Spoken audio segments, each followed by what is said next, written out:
So as you all know, we are facing a major crisis with the COVID-19 pandemic, and one of the biggest problems that we're dealing with is that there's an extreme shortage of appropriate protective gear for our frontline healthcare workers, nurses, doctors, respiratory therapists, you name it. These people are going to be in close contact with people that are infected. It's a really scary situation that people like my wife that are nurses and doctors that are just not going to have the protective gear they need. So one of the biggest shortages is N95 masks like this. These are kind of impossible to find right now.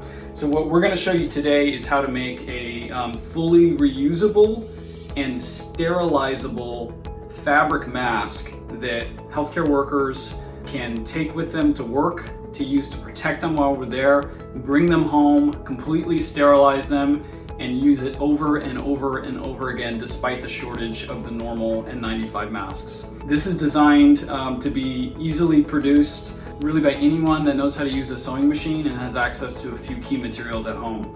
The outside is fabric, in this case it's cotton. Stitched onto the interior of this mask is a special filter fabric. This is not, I want to be clear, a full replacement of an N95 mask, but it does provide a really tight fit and certainly will be a lot better than nothing. And there is a real chance that in the coming days, our healthcare workers could literally be left with no protective gear, which is a really terrifying situation. Real quick, I just wanted to do a shot of all the materials that you're going to need. Obviously, you're going to need a sewing machine. Obvious stuff like scissors, pins that you'll need, plenty of thread, something to trace with on your computer screen, a pen for marking. This is elastic that we're going to use to sew into the mask so that it fits snugly and is adjustable on someone's face. These are actually a couple of bra straps from somebody that really graciously donated a couple of old bras. These are the little adjusting devices that you can use in a bra strap or elastic to make it adjustable. In terms of materials, raw materials, these are the templates for a large size and a medium size, which are going to be sufficient for most adults. And then we have the cotton material that's going to form the outer and inner layers of the mask. And then we have our filter fabric material that's going to do kind of the hard work inside the mask, filtering out the smallest particles. Once we've traced everything and cut it out, you're going to have 3 sets of 2 cutouts per mask. So the outer layer, the inner layer, and then the filter layer. And I've already got these all pinned together so I can sew them. You're also going to need an iron here and there to press some of the seams down so that they behave well enough when you're sewing. So for this particular mask, we're using a pattern that I found online from a website called Craft Passion. So it looks like this. I realize that a lot of us are stuck at home right now. If we normally have access to a printer, you probably don't right now. Fortunately, there's a pretty easy way to get this pattern without having a printer, and that is just tracing it on your computer screen. The way that you do that is find a ruler, and what you do, there's a scale on the pattern. You want to hold this up to the screen and make sure that the 2 inches on your ruler lines up with this 2-inch bar. So right now this is too big, so we're going to scale it down. Try at a different scale, and now this scale perfectly matches. So 2 inches on the screen, 2 inches on my ruler. So at this point, you're ready to trace. Once you have your pattern, you want to cut that out, but please pay attention to the online guide. It talks about something called seam allowances. This is the space beyond what's on this pattern that you need to be able to work with your sewing machine. So please pay attention to that carefully. You'll want to mark that on your templates when you cut them out. The next step is to prepare your fabrics. I'm using cotton from just an old t-shirt. We want to wash the fabric hot and dry it hot before we use it. Obviously, we want to make sure they're clean when we use them. This also helps promote shrinkage, which keeps the fabric a little bit tighter.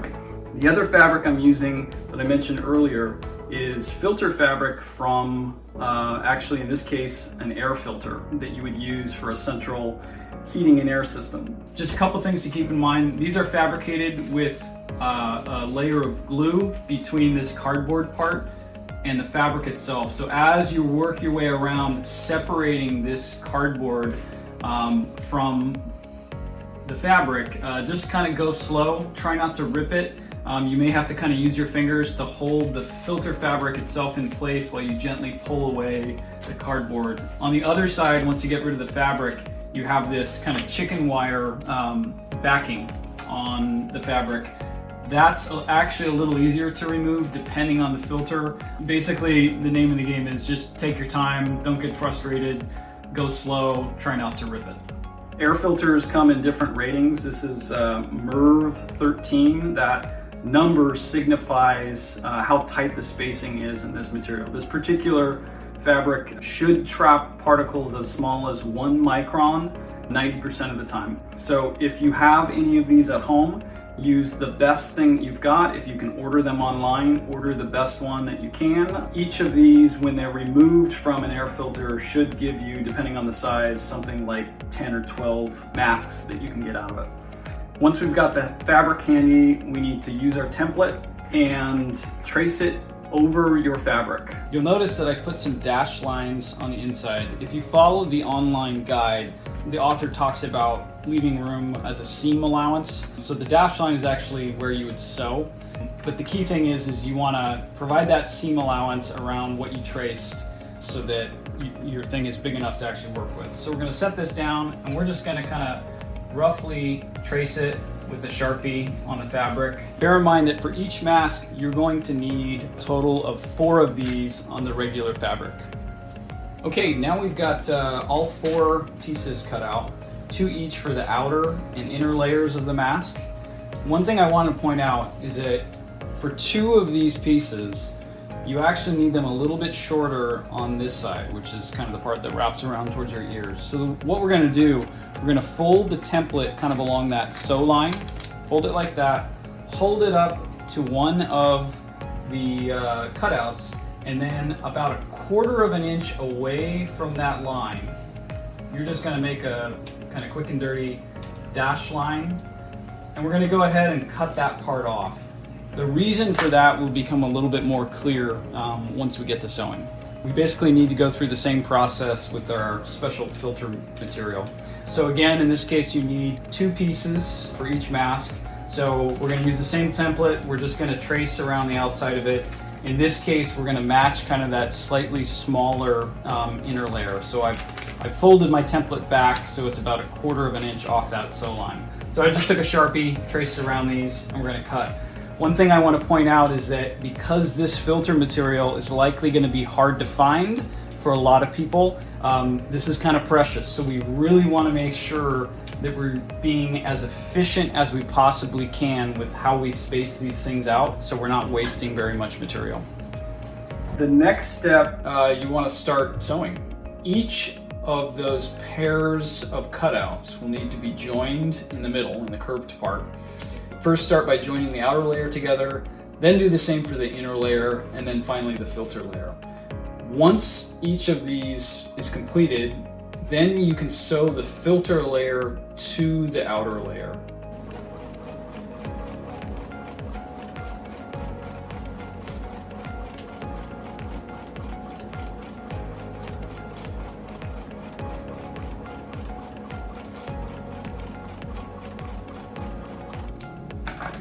Once you're done with that, you can sew the inner layer in place.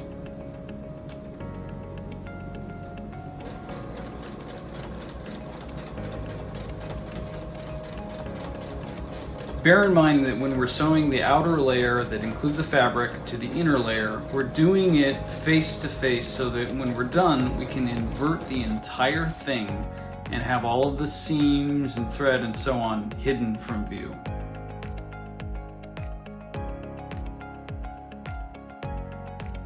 Okay, so at this point we're ready to cut the elastic strap that you're going to need for the mask. What I'm using is a 1/4 inch or 3/8 inch wide elastic strap. The length that I have found to work well is 30 inches, so go ahead and cut it to that length. So the first thing you want to do is thread one of the free ends of your strap through the little rectangular piece that has a bar in the middle. You want to go through one end, over that middle bar, out the other, and then fold it back over. You want to give yourself about 1 inch or 3/4 of an inch to work with, and then you're going to stitch that into place. Then you're going to use the circle piece of hardware. So you're going to bring the other free end that you haven't stitched of your elastic strap through that circle. Then you're going to bring that free end back to that same piece that you just threaded through and stitched around. Go through one end, over the middle bar, through the other end, and then you're actually going to pull that back towards that circle. Again, you're going to want to pull about 1/2 inch, 3/4 of an inch back so you have some room to stitch that, and you're going to stitch that into place. When you're done, you should have a complete continuous loop. So at this point, we're ready to add the elastic bands. So if you followed the online guide properly, the outer piece of fabric is going to be a little bit longer on, call it the ear ends of the material. And that's going to give you space so you can fold this over your elastic band and keep it in place without actually impeding its movement. So you really want to be careful not to stitch the elastic itself in place. It needs to be able to move. Once you've got this done on both sides, check the fit. You can adjust the straps as needed. Okay, the next step is to sterilize your mask. What we're gonna do here is try to get as close to CDC recommendations for steam sterilization. So we're gonna do this by using, in this case, an Instant Pot. The key here for this technique is that you're creating this steam under higher pressure. Literature says that you should be able to hit up to 244 degrees Fahrenheit, so it's a little bit less than the 250 per CDC recommendations. So I'm gonna go ahead and increase the steaming time to 35 minutes just to make up for that. You wanna do the natural pressure release. You don't need to do the quick release. Be careful when you open the lid, obviously, so you don't burn yourself with steam. It should go at this point straight into a clean, unused Ziploc bag and kind of carefully fold the thing up, seal it so no contaminants are gonna get in. So we made one mask today. You know, I've made a few of these at this point, and it does get easier. I'd say that once you kind of get into a groove, you could probably crank out one of these every 20-25 minutes or so. Just remember that each one of these is reusable. Thank you for watching. Please share this video. Let's get the word out and get as many people as possible making these life-saving masks. Thank you.